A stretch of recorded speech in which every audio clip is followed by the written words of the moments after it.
Why? How could this happen?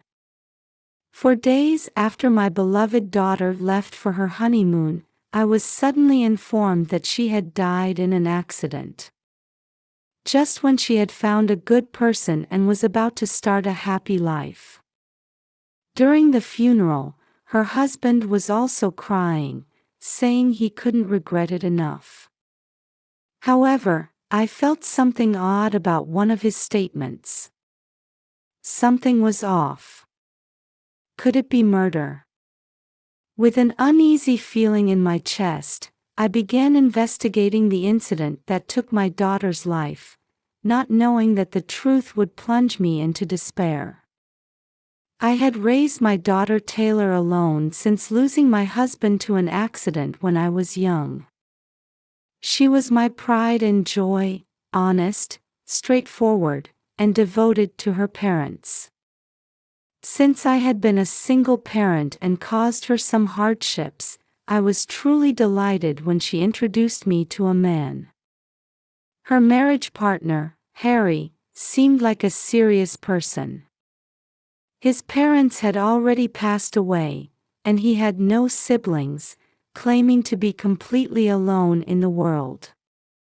At first, I had the impression that he was a fine young man with a refreshing appearance and seemingly flawless character. What?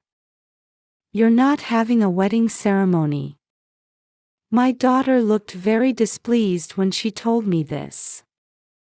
Harry said he doesn't like flashy or conspicuous things, and it's a waste of money to just register the marriage. But didn't you say you wanted to wear a wedding dress? My daughter is a girl after all, so she must have wanted to wear that once-in-a-lifetime attire. However, at this point, a disagreement with Harry had emerged.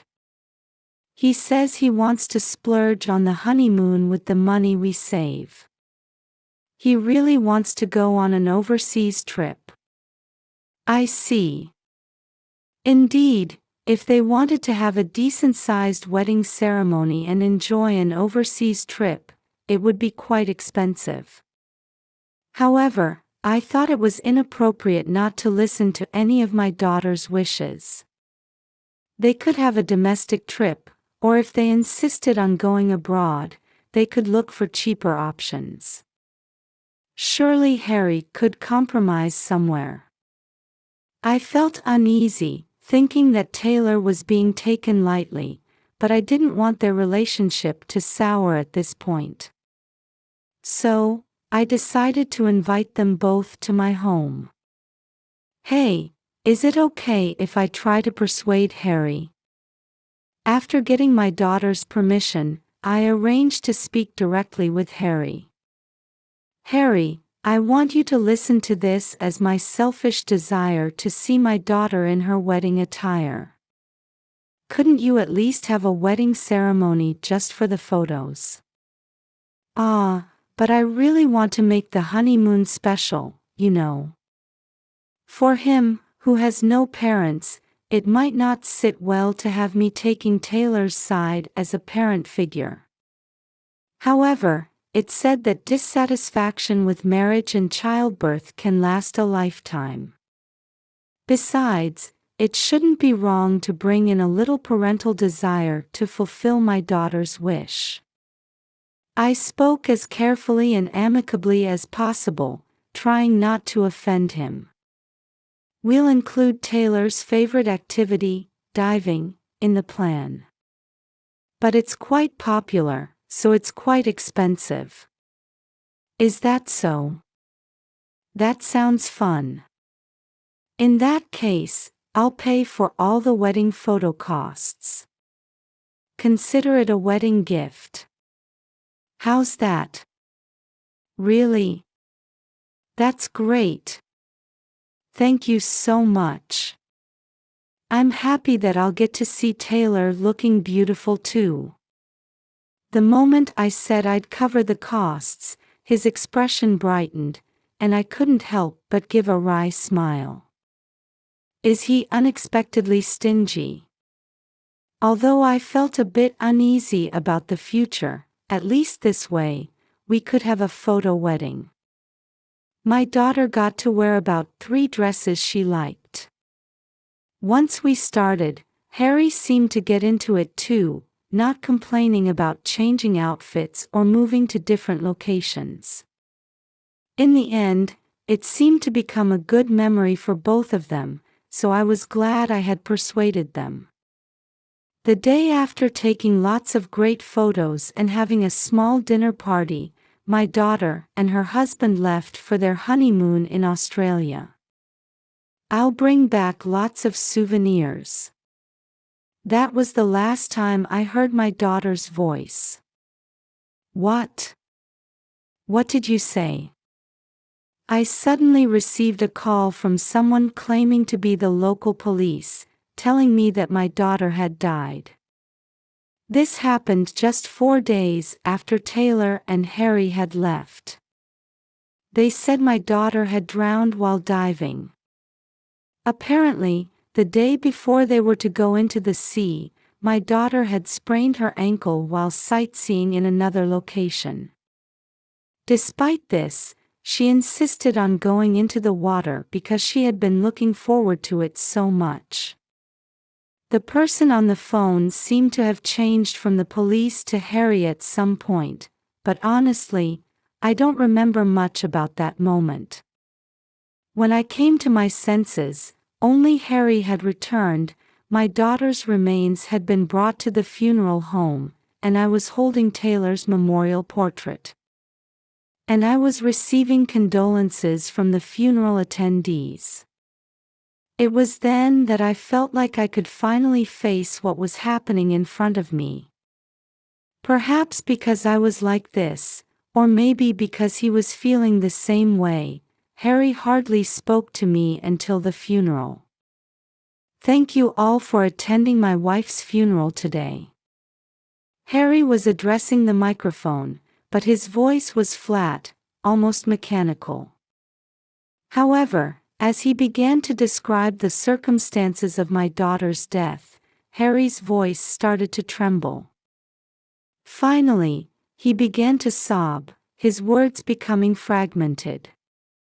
No one would expect things to turn out like this when they were about to start a happy life together. Of course he'd react that way. Huh? Wait a minute. Harry's speech was a typical eulogy if you just let it wash over you. But I noticed something odd about it. During breaks in the funeral, I had the chance to talk with my daughter's friends who had attended, and I found something else puzzling there too. Her friends were all saying things like, "I didn't know Taylor had gotten married," and "This is the first time I've seen Taylor's husband." Surprisingly, Taylor and Harry hadn't told anyone about their marriage registration, and they didn't have a single friend in common. Were they planning to announce it after they got the photos? But is it normal for no one to know Harry? Although there were quite a few attendees at the funeral, it struck me as odd that none of Harry's acquaintances were among them, but I thought the only way to resolve these nagging doubts was to talk to Harry directly. However, the conversation took a dramatic turn shortly after this. Due to the testimony of a certain person attending this funeral. It was 2 weeks later that I contacted Harry. By this time, he must have been busy dealing with Taylor's belongings and insurance paperwork. I still have some of Taylor's insurance documents at my house.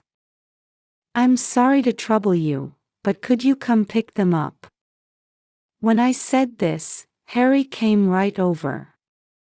Hello, Mother. Where are the documents? As Harry said this, a large fist connected with his face.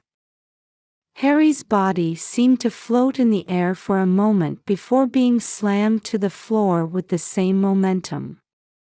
Harry could only look confused as he held his struck face.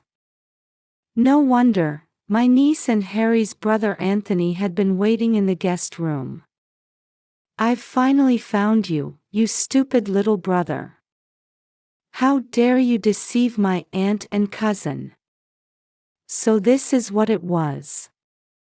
I was right to trust my instinct at that time. What? What's going on? Why is my brother here?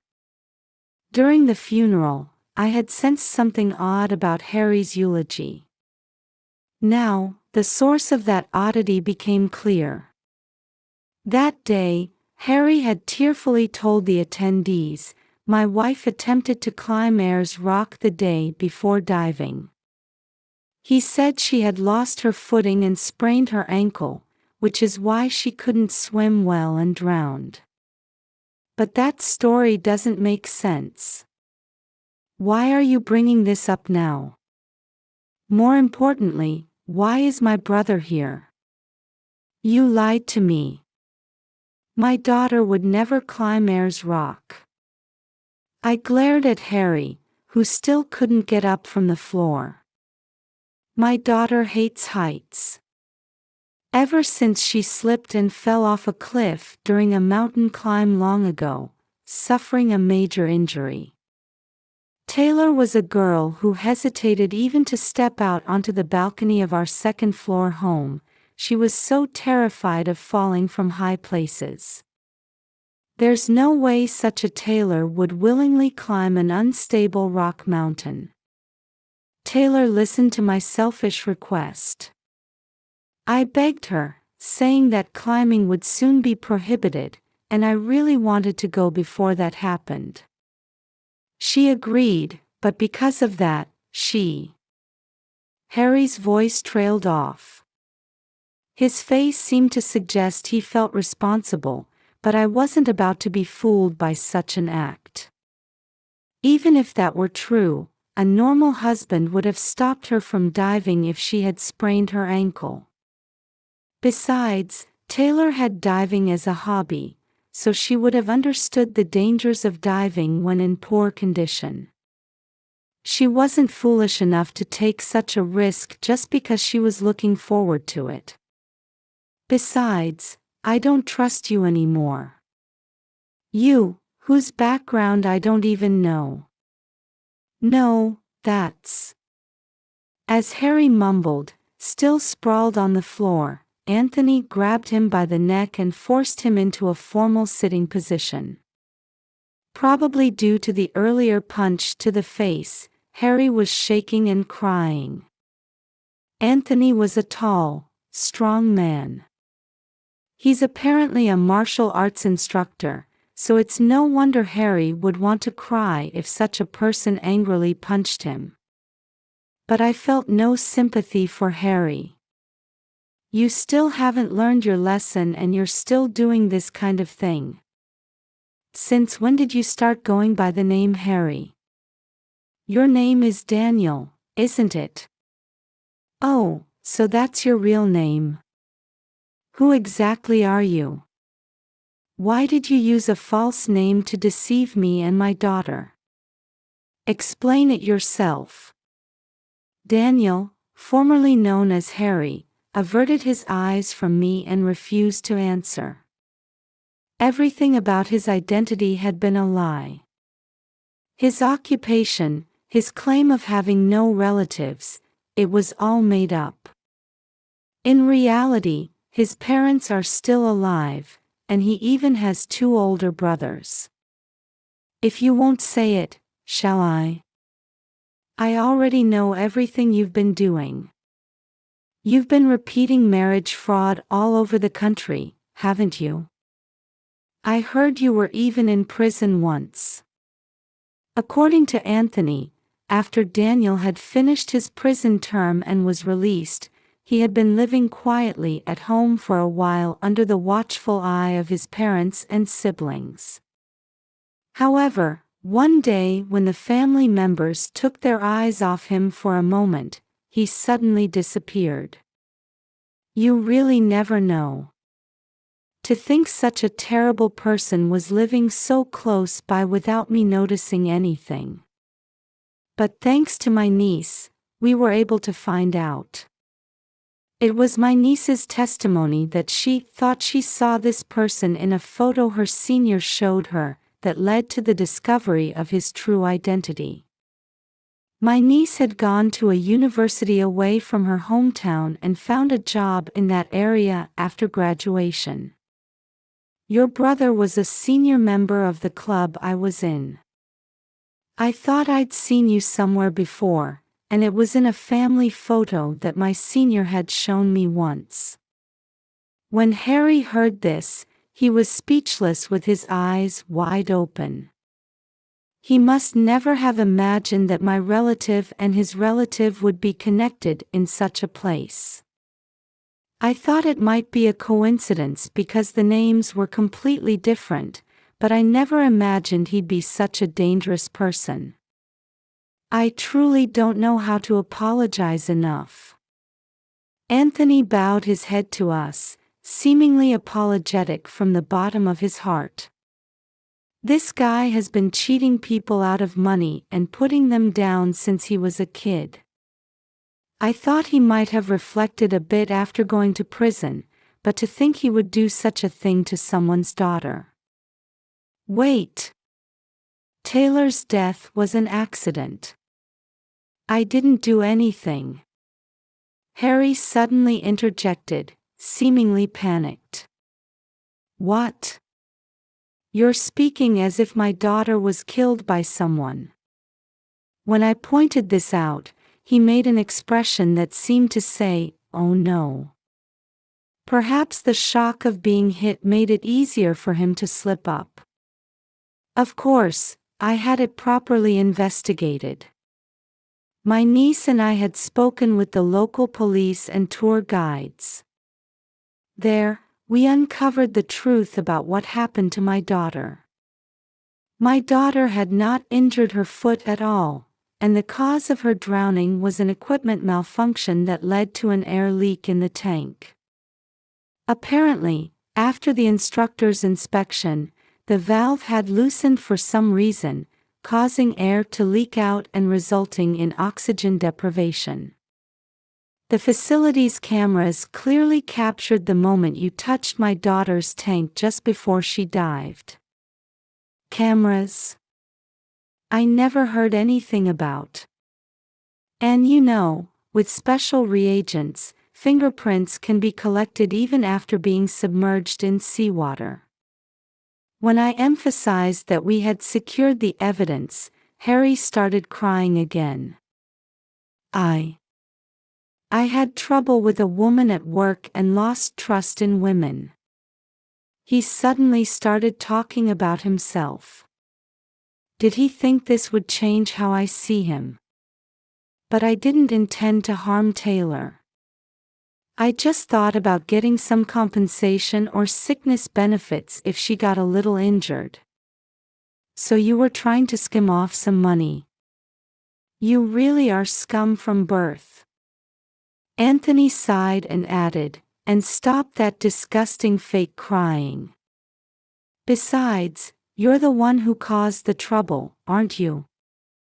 You took a high-handed attitude towards female employees, forced them to quit, and that became a problem, leading to you being kicked out. I had already heard from Anthony that Harry had caused problems at his company in the past and been fired. He had been living off money he had scammed from people. You've always been like that. A liar, sneaky, never living an honest life. Shut up with your nagging. What's with you people? You've been ganging up on me this whole time. Perhaps recognizing that he was surrounded by enemies, Harry stopped crying and started to lose his temper. I'm different from my dad and brothers who are such boring people. I'm a chosen one. Working hard and getting all sweaty doesn't suit me. His absurd claims made me, Anthony, and my niece all take a step back. What's wrong with wanting to make money easily? Is that all you have to say? Not wanting to hear any more of his outrageous logic, I glared at him angrily. I'm still her husband. No divorce, no end to the marital relationship. The insurance money and survivor's pension are all mine. It's your daughter's fault for being deceived. With an evil grin, he truly looked like a villain. Insurance money, huh? I've already taken care of all that.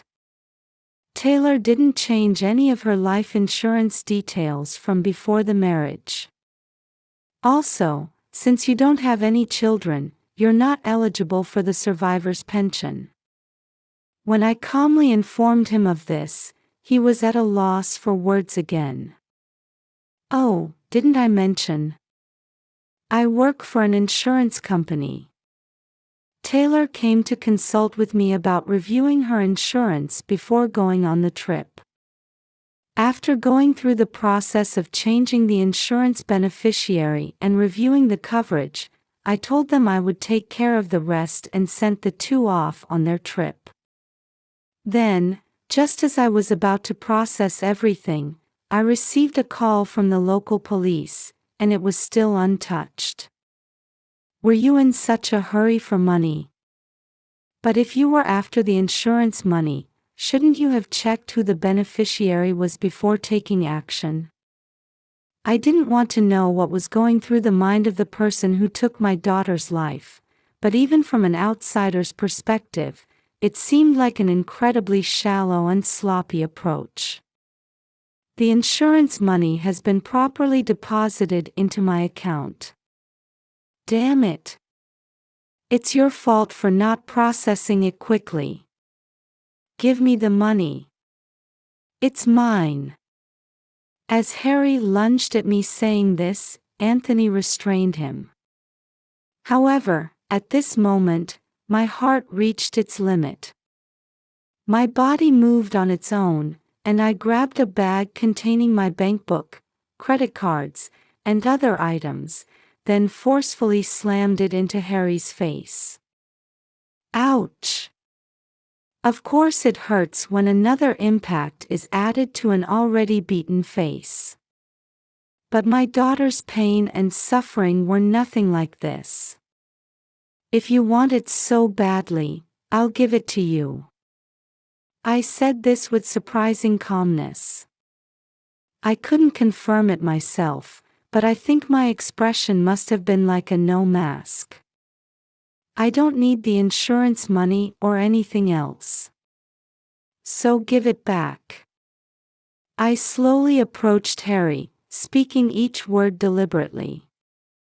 Give me back my daughter.